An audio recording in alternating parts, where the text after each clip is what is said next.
Tashtelek, this is Tibet This Week, our weekly news feature on Tibet, His Holiness the Dalai Lama and the Central Tibetan Administration. Let us look at today's headlines. His Holiness the Dalai Lama arrives at his official residence in Dharamshala. His Holiness the Dalai Lama delivers the inaugural Chaturvedi Memorial Lecture. His Holiness the Dalai Lama congratulates New Zealand's new Prime Minister Chris Hipkins. Central Tibetan Administration congratulates newly elected Prime Minister Chris Hipkins of New Zealand. Central Tibetan Administration celebrates India's 74th Republic Day. Japanese monks conference condemns China for interfering in His Holiness the Dalai Lama's reincarnation.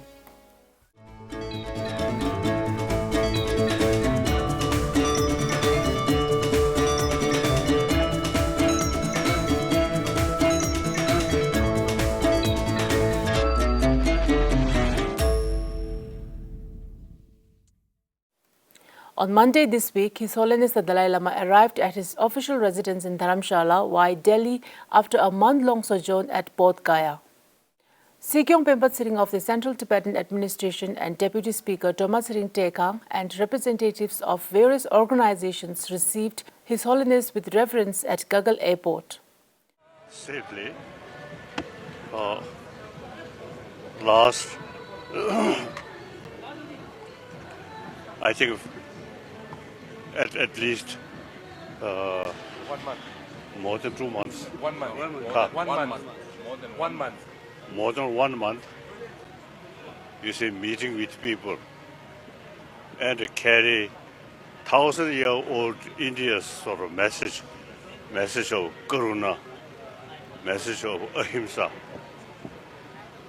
It is my duty with Buddhist monk's robe. So that's the Buddha's message and 1,000-year-old India's sort of real message. And actually, real world need Ahimsa and Karuna. Actually, India, a democratic country, very stable, very good. Thank you. Jubilant crowd of devotees, Tibetans and non-Tibetans from the town welcomed His Holiness back home with much love and joy.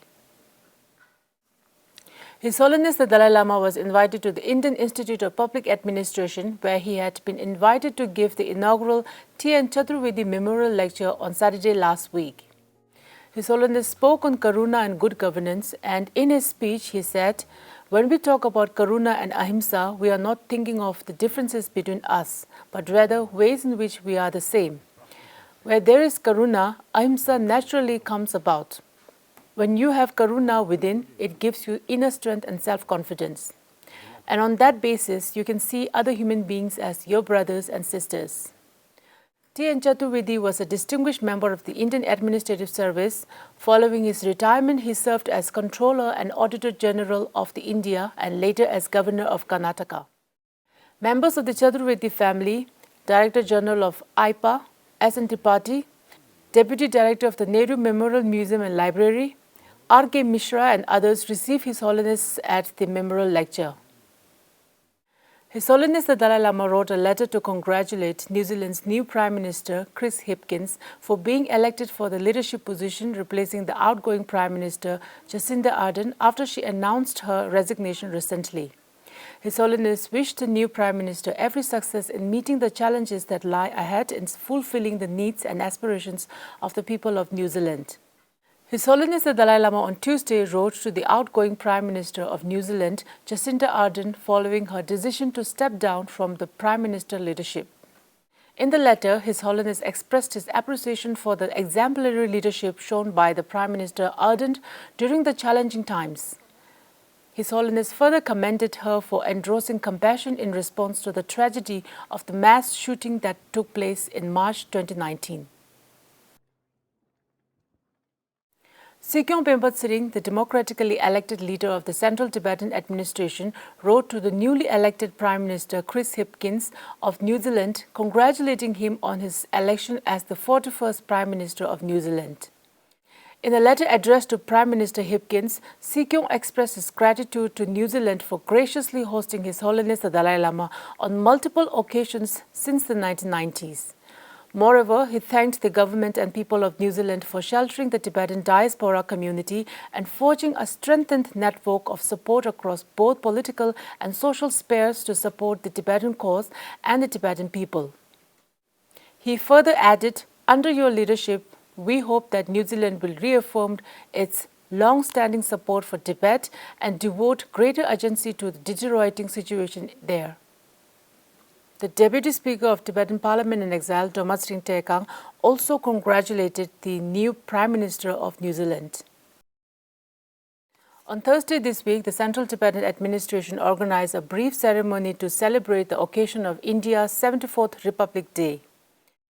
The ceremony was attended by senior leadership of Central Tibetan Administration comprising of Acting Chief Justice Commissioner Kamadamdul, Sikyong Penpa Tsering, Deputy Speaker Tsering, Kalun Thalam Doma Changra, Kalun Nonzu Doma, Election and Public Service Commissioner Wangdu Tsering Pesur, Auditor General Penpa Damdul Arya, Standing Committee members of the 17th Tibetan Parliament in Exile and the Central Tibetan Administration's senior civil servants.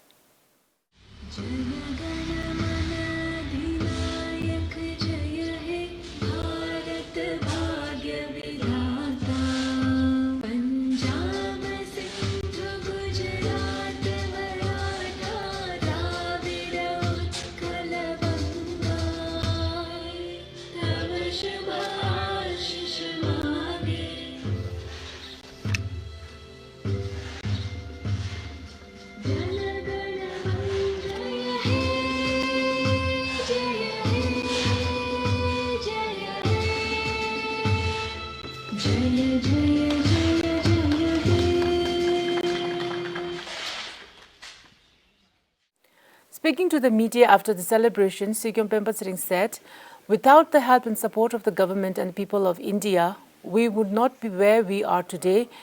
And through this function, we celebrate and enjoy with the government and people of India, to whom we owe a deep gratitude."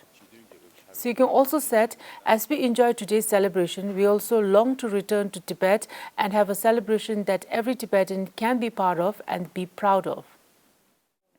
On the same day, Deputy Speaker Tsering, along with the Standing Committee members, Parliamentarian Tsering Yangchen and Lobsang Thupten Penzang, attended the official celebration of the 74th Republic Day of India organized by the District Administration of Dharamshala at the police ground. On Tuesday this week, representatives of the Japan Buddhist Conference for World Federation, Reverend Mizutani Ekan, Secretary General, and Reverend Ito Inen visited the Office of Tibet, Japan and met with Representative Dr. Arya Tsawang-Gyalpo. Reverend Mizutani Ekan has recently issued a statement on behalf of the Japan Buddhist Conference for World Federation condemning China for interfering in the selection of Tibetan incarnate lamas and claiming authority to appoint the reincarnation of the 14th Dalai Lama. Representative Arya thanked the delegation for the initiative in voicing their concern and urging the Chinese authority not to interfere in Tibetan religious matters and offered them Tibetan kathas.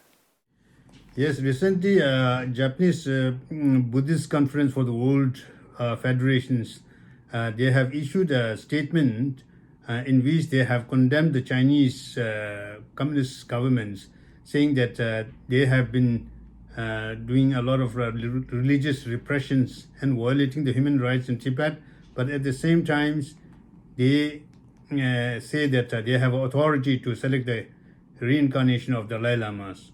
So Japanese Buddhists, they feel that this is very incorrect, not right, because communist governments, in principle, they don't believe in religions. They don't know anything about the Buddhist concept of the life after death. So by saying that they have authority to select the Dalai Lama, they are just interfering in the Tibetan religious matters. So selection of the Dalai Lama, His Holiness Dalai Lama's reincarnation, should be the will of His Holiness and the Tibetan peoples. This is what they have studied. And they have also said that there are many Japanese monks and nuns and lay people who are great devotees of His Holiness Dalai Lama and the Tibetan Buddhisms. So it would be an insult for all the people who believe in Buddhism that if this religion interference by the Chinese is allowed like this, so they have asked the Chinese government not to interfere in this religion and the selection of Dalai Lama. And if in case the Communist Party they select the reincarnation of His Holiness Dalai Lama, the Japanese people and the Japanese monk, they will not agree to it. His Holiness the Dalai Lama has visited Japan 24 times and transited the country 16 times. Most of the visits were at the invitations from the Japanese monasteries and Buddhist federations. The Japanese Sangha members and lay people have greatly appreciated his teachings on love, compassion and non-violence. That is all for this week. See you in the next episode and have a wonderful weekend.